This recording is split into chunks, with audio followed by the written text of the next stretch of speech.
Solomon Islands lawmakers elect new Prime Minister. Southeast Asia May Day protests, record heat wave temperatures. Those are among the stories in VOA Asia Weekly with Chris Casquejo. Have a look.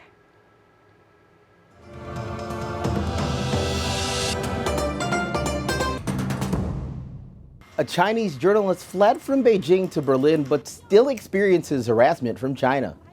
Welcome to VOA Asia Weekly. I'm Chris Casquejo in Washington. That story is coming up, but first making headlines. I humbly stand before you. Lawmakers in the Solomon Islands elected former Foreign Minister Jeremiah Manili as Prime Minister on Thursday.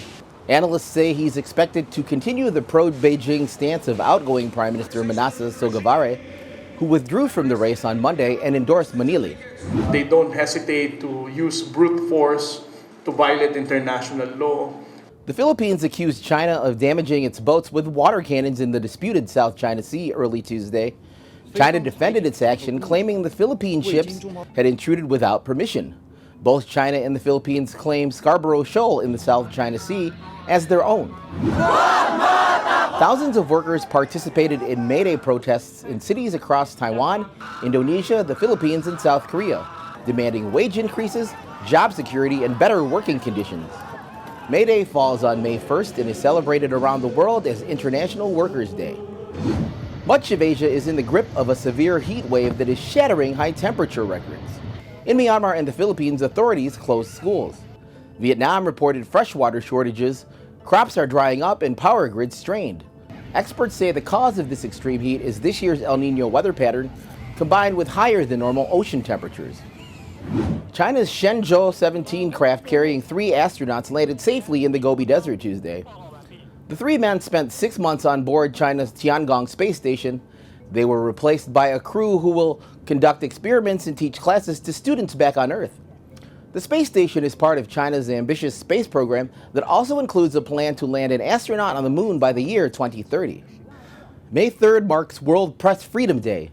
When Chinese journalist Su Yutong fled her home country in 2010, she thought she would find safety. But even while living in exile in Germany, she discovered she is not free from China's reach. From Berlin, VOA's Liam Scott has her story. Su Yutong has become a skilled chef. Cooking dishes she loved in Beijing connects the journalist with her home country and helps fill the long periods spent home alone. The reason for her self-imposed isolation: years of attacks and threats from China. I keep telling the truth, so they want me to shut up, including by threatening me. Sharing a banned book on Tiananmen Square back in 2010 began Su's troubles. Police raided her home in Beijing and held her under house arrest. But with the help of friends, she escaped to Europe. For a while, Germany's capital provided a sense of safety. Su wrote human rights stories for Deutsche Welle and then Radio Free Asia. But the sense of safety soon disappeared. In 2022, strange men started turning up at her building, brought there by an underground sex website that listed her address. I felt very disgusted and very humiliated, and I had some mental health problems at the time. I was afraid to walk down the street. The worst was yet to come. In 2023, assailants used Su and 2 Chinese activists' identities to book rooms at luxury hotels in Berlin and other cities. Then they called in fake bomb threats. Experts say that Su's case is extreme, even for Beijing, which ranks among the worst perpetrators of transnational repression. The basic tactics of transnational repression they're usually geared towards showing people that they can't get away from the Chinese government. The driving goal, says Oldberg, is to stop any criticism of China overseas. Neither China's embassy in Berlin nor its foreign ministry responded to VOA's requests for comment. Being targeted is a lonely experience. Over a 2-year period, Su barely left her apartment. She says even something as simple as a walk in the park can feel tinged with danger.